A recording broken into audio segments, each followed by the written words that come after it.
Olá, mulheres, graça e paz.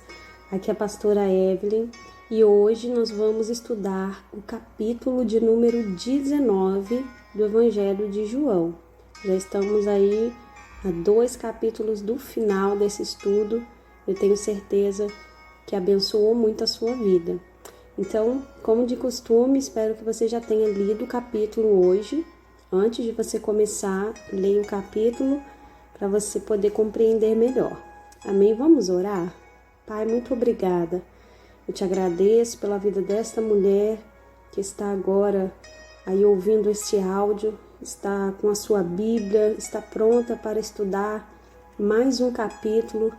Eu tenho certeza que o Senhor tem edificado a vida espiritual, o Senhor tem dado, ó Deus, coisas novas, revelações.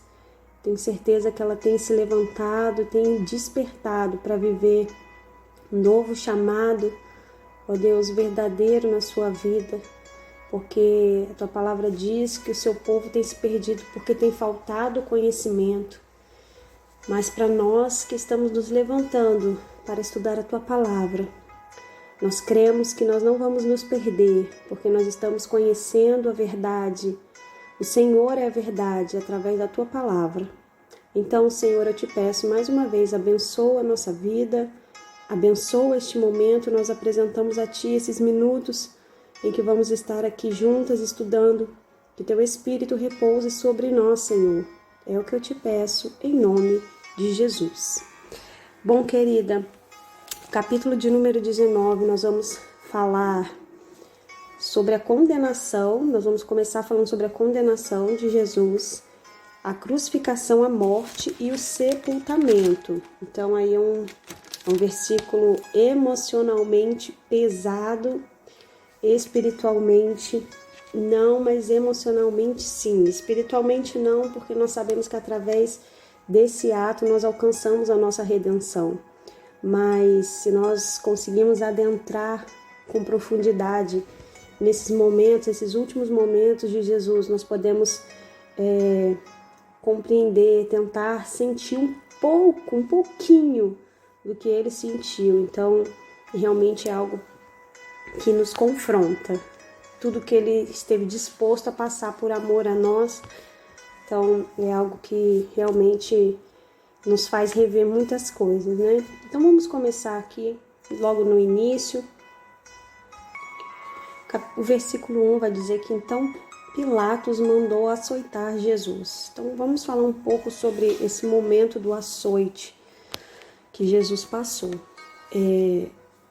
Bom, como o próprio texto diz, foi Pilatos que mandou. Então, na verdade, esse açoite foi uma segunda tentativa. Nós vimos ali no capítulo 18 que Pilatos ele não queria condenar Jesus, né? Ele fez isso porque o povo pediu. Então, esse açoite, na verdade, como ele falhou na primeira tentativa lá junto com Barrabás e ele acabou garantindo ali a libertação de Barrabás, né, por causa da preferência do povo, ele pensou que os judeus ficariam satisfeitos se Jesus fosse humilhado, sofrendo dessa maneira. Então, ele achou que se Jesus passasse por isso, o povo ia ficar satisfeito e não ia mais exigir a crucificação dele, porque no fundo, Pilatos não queria fazer isso. Mas o próprio Jesus já tinha previsto isso, né? Lá em Mateus capítulo 20, 19, nós encontramos uma referência sobre isso. Então ele sabia que isso iria acontecer desde o princípio.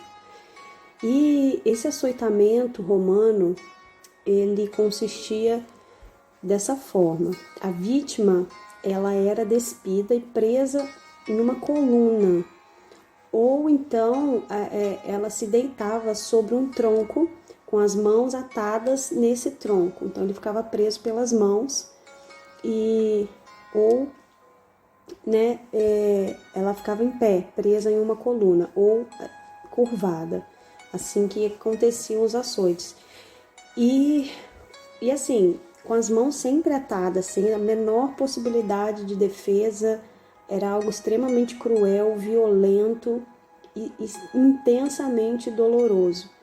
E o instrumento que eles usavam para essas torturas era um curto cabo de madeira que haviam várias tiras de couro presas nesse cabo, com alguns pedaços de ferro pontiagudos ou com ossos, sempre com pontas. E esses ossos e esses pedaços de ferro pontiagudos ficavam presos na ponta das tiras de couro. Então aí você consegue imaginar mais ou menos esse instrumento. E aí os golpes, eles eram aplicados na vítima por 2 algozes. Algozes são os torturadores, não é um nome que se dá algozes, são aqueles que fazem o mal ali, que estão açoitando. Ficava um de cada lado da vítima que estava sendo açoitada.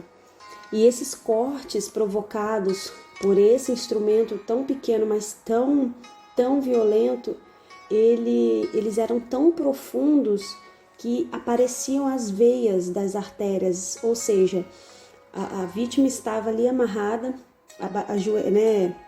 curvada ou em pé, ajoelhada no tronco, e então eles batiam como se fosse um chicote curto, com várias tiras de couro, imagina aí, com pedaços de ossos ou ferros pontiagudos, coisas cortantes na ponta. Então eles iam e lançavam contra aquela pessoa, e então aonde batia, grudava no corpo, entrava na carne da pessoa. E no mesmo instante em que eles batiam e aquelas pontas cravavam no corpo da vítima, eles puxavam, e no que eles puxavam, vinha arrancando tudo, arrancava pele, pedaços de carne, abria. Eram feridas extremamente profundas, algo muito, muito, muito violento, a ponto de chegar a ver as veias e as artérias, era algo terrível.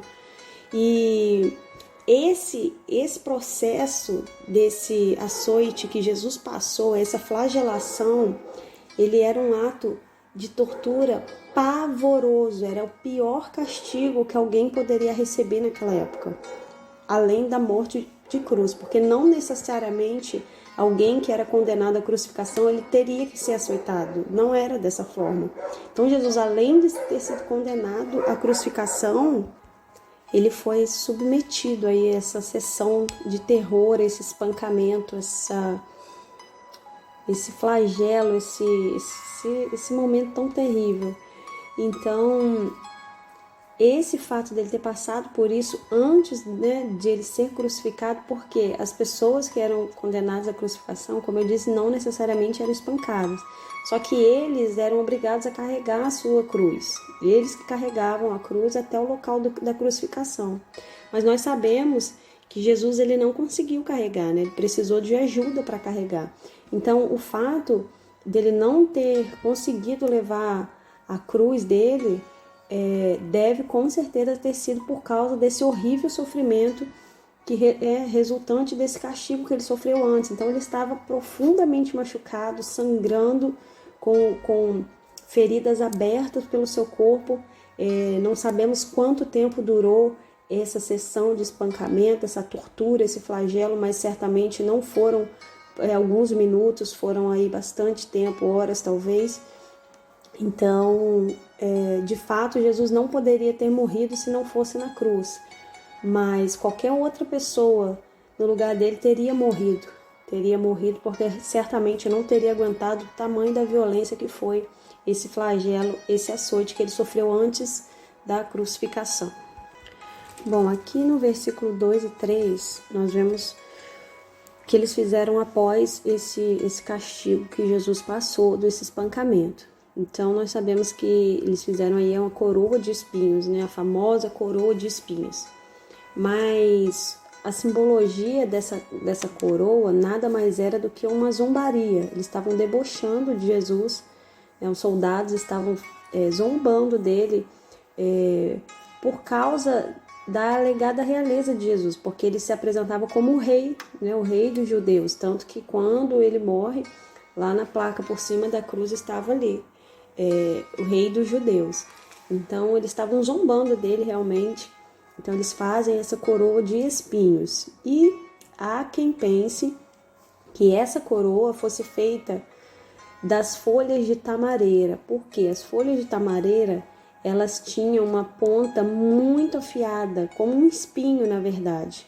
E a tamareira é uma árvore muito comum em Israel, muito usada, tâmara, tudo, eles fazem vinho de tâmara, suco, doce de tâmara, uma fruta muito boa, muito deliciosa, por sinal. Eu tive o privilégio de provar. Quando o pastor esteve lá, ele trouxe 2 caixas, é maravilhoso. E tem mel de tâmara, muito bom. Então, existem alguns estudiosos que dizem que essa coroa foi feita dessa folha da tamareira. Por quê? Isso está relacionado também com a palmeira. Quando Jesus entrou em Jerusalém, eles usavam folhas de palmeira ou de tamareira. Quando Jesus entra lá em Jerusalém, na entrada triunfante, lá no capítulo 12, os judeus balançavam ramos de palmeira e de tamareira. Então, eles fizeram isso tudo de caso pensado, para debochar mesmo dele e mostrar, tipo, você não é rei de nada, que rei é você? Né? Toma aqui sua coroa, então você não é rei, então toma sua coroa. Então, eles sabiam que a palmeira era um símbolo das esperanças de independência dos judeus. Eles criam nessa independência do jugo romano até os dias dos Macabeus. Então, assim, essa atitude dos soldados teria sido uma resposta de Roma aos judeus como um todo. Eles, através dessa atitude, eles estavam deixando claro, os romanos, quem mandava, entende? Quem mandava e quem tinha o poder. Eles estavam deixando bem claro isso. Jesus não tem poder, ele não é rei coisa nenhuma, e vocês vão continuar sobre o nosso domínio. Era isso que eles estavam tentando mostrar através dessa coroa de espinhos e tudo que eles fizeram com Jesus. Agora, do ponto de vista bíblico, pode-se dizer também que os espinhos expressam a maldição do pecado que foi lançada sobre o homem lá em Gênesis capítulo 13, versículo 17 e 18, quando ali após o homem pecar, e Deus ali começa a dar sentença. Primeiro ele fala a serpente, depois ele vai falar o homem. Então, pode-se dizer também que eles representavam essa maldição que Cristo estava suportando por todos nós. Ok? Tudo bem até aqui? Vamos lá no versículo 11, ali onde Pilatos e Jesus estão mais uma vez em um diálogo. E então Jesus no versículo 11 vai responder algo que Pilatos havia dito. E ele afirma que todo o poder e autoridade secular existiam somente dentro dos limites permitidos por Deus. Jesus estava dizendo que se Roma estava no poder, estava governando sobre Israel, era porque Deus estava permitindo, mas ia chegar um momento que isso iria acabar. E ali, quando Pilatos ali resolve condenar Jesus ao invés de Barrabás, o pecado de Pilatos, na verdade, consistiu em aderir à vontade da multidão. Por quê? Por causa da conveniência política. Ele não queria se indispor com os líderes, os sumos sacerdotes, que eram grandes homens poderosos e influentes também sobre o povo de Israel. Então, para ele não ficar mal com esses caras, ele preferiu fazer o que a multidão estava pedindo. E o pecado de Israel foi ainda maior. Por isso que Jesus vai dizer que aquele que me entregou a ti é culpado de um pecado maior. Porque quem entregou Jesus a Pilatos? Foi o povo de Israel. Então, o pecado de Israel, ele está dizendo, foi ainda maior do que o de Pilatos. Porque Israel rejeitou o seu Messias Salvador. Deus enviou Jesus para o povo de Israel e eles o rejeitaram. Então, aqui Jesus está falando que o pecado deles é ainda maior do que o de Pilatos, que foi quem, de fato, o condenou. Aqui no versículo 12, continuando, depois dessa declaração de Jesus, Pilatos ele vai tentar libertar Jesus novamente, mas o povo insistia e gritava. Então eles disseram, eles acabam fazendo uma ameaça a Pilatos. Então, depois dessa troca de palavras entre Pilatos e Jesus, ele tentou soltá-lo novamente, mas como ele estava, na verdade ele foi levado pelo medo, pelo temor dessa pessoa que estava diante dele, estranha para ele, Jesus no caso, né? Que estava diante dele e levado também pela convicção de que ele não era merecedor da morte. Pilatos tinha plena convicção de que Jesus não merecia morrer, muito menos daquela maneira.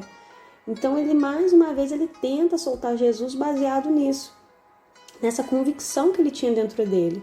Mas os judeus, sentindo que o governador ia tomar um outro rumo, eles estavam percebendo que ele estava querendo libertar Jesus, ele não estava querendo condená-lo, eles usaram aí um argumento crucial, que foi o quê? Não és amigo de César. Eles então ali jogaram uma bomba na mão de Pilatos. Por quê? Isso daí foi uma ameaça de levar esse caso até a corte imperial. Porque César, ele não daria pouca importância a uma situação como essa, de que alguém seria conhecido como rei sem o consentimento dele, porque César até então não estava sabendo de nada. Então, se isso chega ao ouvido dele a essa altura do campeonato, iria ser uma bomba para Pilatos, ele poderia sofrer uma consequência terrível. Então, César poderia considerar esse caso como uma traição e poderia até acusar Pilatos de falta do cumprimento do dever dele, que ele era governador, ok? Então, sem dúvida nenhuma, Pilatos, ele temia o quê? Que se houvesse uma queixa quanto à sua maneira de lidar com o caso, ele era autoridade ali de Roma. Então ele precisava resolver, só que ele ainda não tinha falado nada, passado nada para o superior dele, que era César. Só que as coisas tomaram uma proporção muito grande, não é? E então ele ficou com medo de que se levassem essa situação até César, ele ficou com medo que outras irregularidades da sua administração pudessem vir à tona. Então, mais uma vez, ele se deixou, vamos dizer, aí ser levado pelas ameaças, pelo confronto, né, pela multidão que estava em peso gritando para que Jesus fosse crucificado, e ele realmente ali, ele lavou as suas mãos e fez o que o povo estava pedindo. Por medo, ele fez por medo, não porque ele achava que Jesus merecia.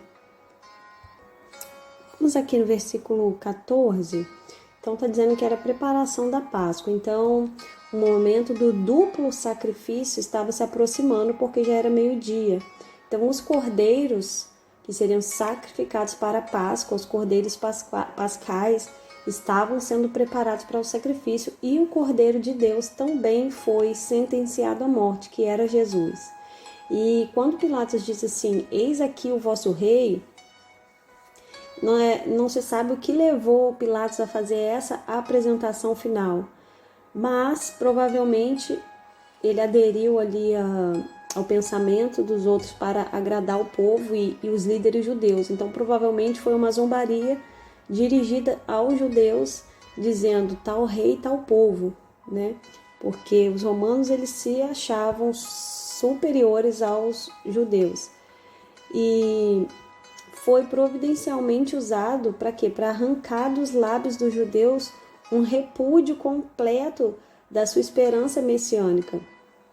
Ele falou isso e esperou que o povo que estava ali mais uma vez declarasse que Jesus não era rei deles, que o repudiasse, e a esperança, né, do Messias que era prometido fosse de vez anulada, dizendo que, olha, nós não temos rei senão César, porque muitos dos judeus, né, preferiam César do que realmente o Messias, que foi Jesus.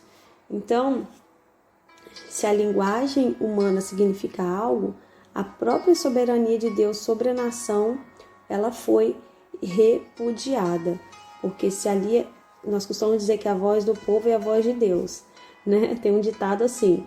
Então, se a linguagem humana significa alguma coisa, a própria soberania de Deus sobre a nação, ela foi repudiada. Porque realmente eles permaneceram convictos do que Jesus merecia, e para eles era a morte de cruz. Aqui no versículo 18, dá uma avançada aí, nós já vamos lá para a crucificação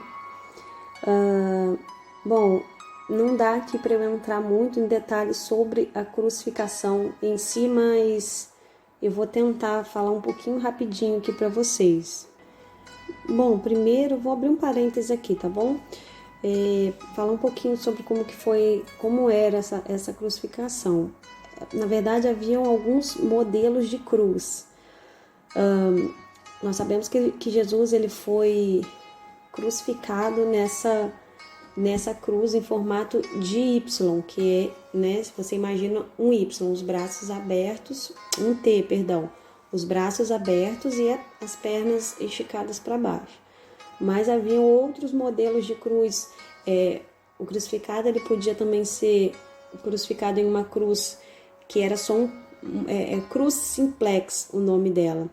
Era apenas uma estaca simples de madeira enfiada no chão, então ele ficava com os dois braços amarrados acima da cabeça e os pés para baixo. Então era só como um poste.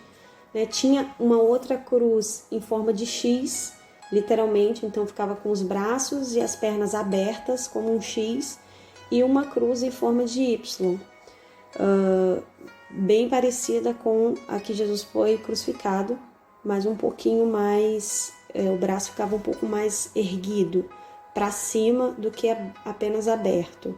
Então aí alguns modelos da cruz que era usada naquela época.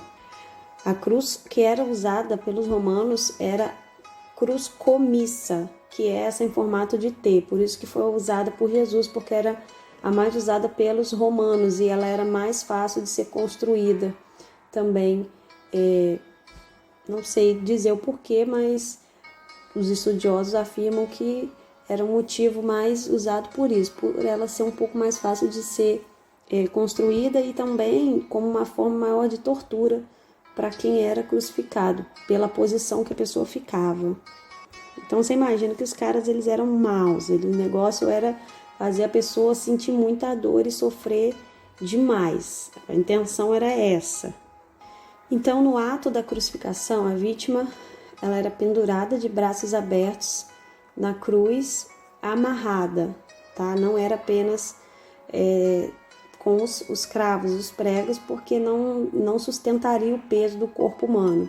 Então, primeiro eles eram amarrados com cordas e depois, na verdade, porque o cravo, os pregos, eles eram apenas mais um instrumento de dor, tá bom? Porque ele não adiantava em nada o processo de morte do crucificado.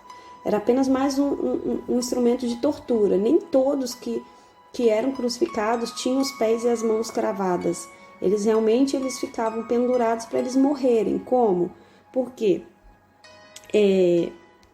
o peso das pernas, depois de um tempo, ele sobrecarregava o quê? A musculatura abdominal, que quando já estava cansada, ela tornava-se o quê? Incapaz de manter respiração.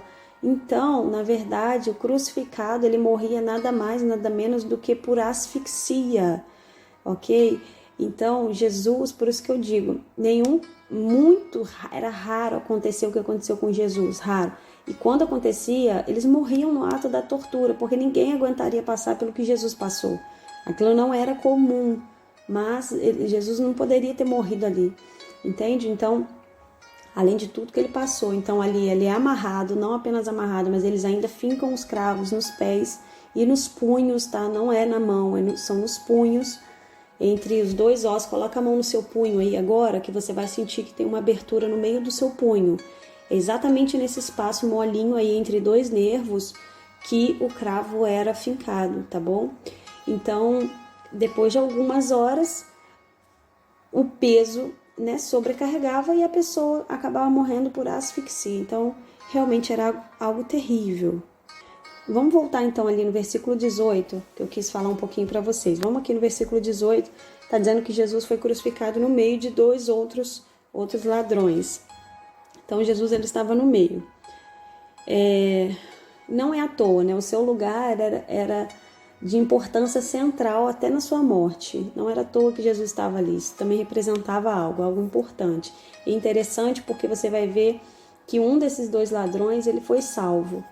Ele realmente ali ele reconhece, o cara viveu a vida toda fazendo coisa errada, mas no momento da sua morte, para você ver que a salvação não é por obras, mais uma vez isso fica muito claro para nós. O maior exemplo é o ladrão da cruz, porque ele viveu a vida longe, né, de Deus, não era judeu, e naquele momento ali ele reconhece Jesus e ele fala: mestre, lembra-te de mim quando entrares no teu reino.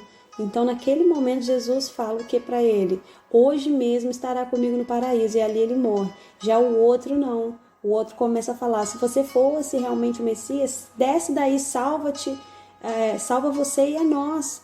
Então realmente ele poderia ter tido a mesma oportunidade, os dois tiveram a mesma chance, mas apenas um ali reconheceu e teve a sorte, né, de ser salvo no último momento. Outra coisa também que eles faziam com muita frequência com os crucificados para avançar o processo, porque algo que talvez você não saiba, que uma morte por crucificação ela levava às vezes dias, tá bom, para acontecer. Dias, horas e dias para acontecer, porque a pessoa era presa a uma cruz e ali ela ficava exposta ao sol escaldante, então ela poderia morrer ali por causa disso também, por desidratação.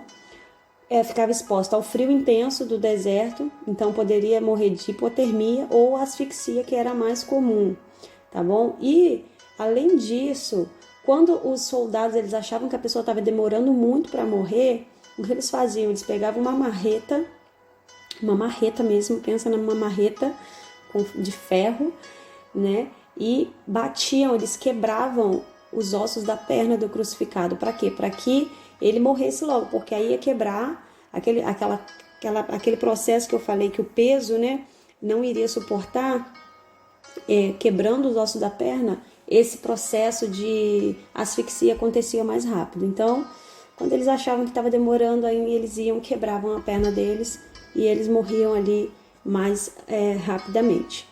Então, vamos lá, pula lá para o versículo 26. Ali vai falar quando Jesus vê a mãe dele e tal, né? Então, o que ele faz?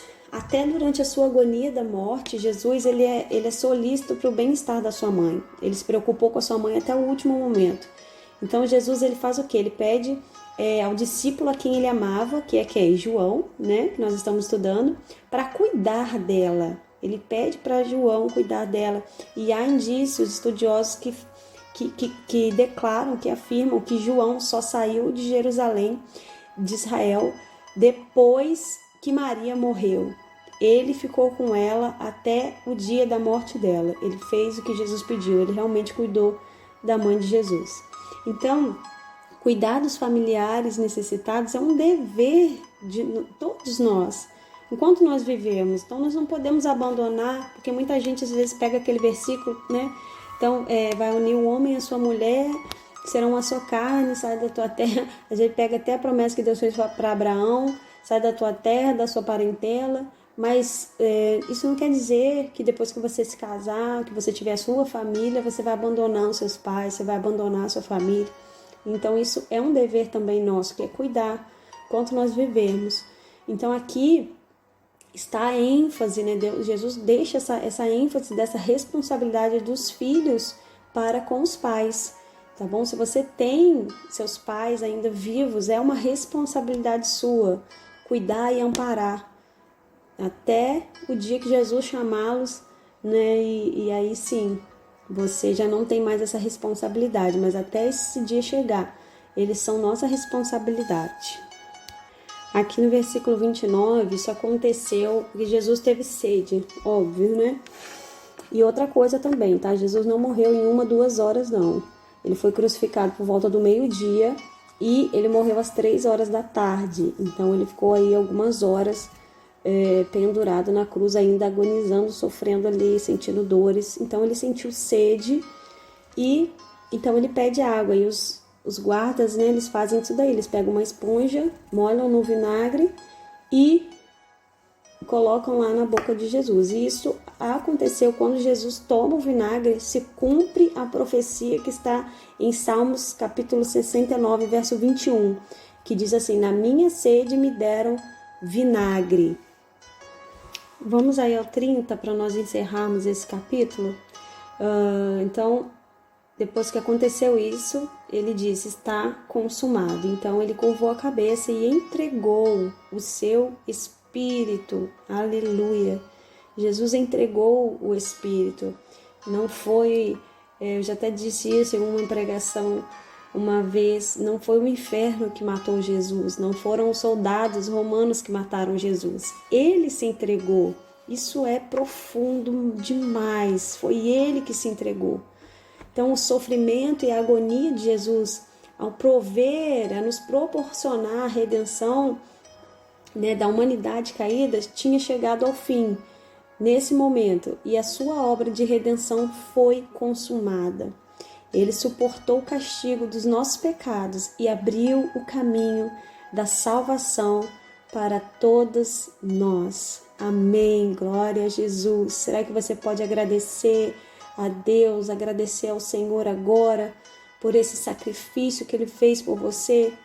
Querida, seja grata todos os dias, agradeça ao Senhor, porque o que Ele fez foi para que nós pudéssemos herdar a salvação. Nós precisamos lutar para que nós possamos tomar posse dessa herança. Em nome de Jesus. Amém, querida? Que Deus possa te abençoar. Nós finalizamos esse capítulo de número 19 e amanhã eu te espero para mais um capítulo para a glória de Deus.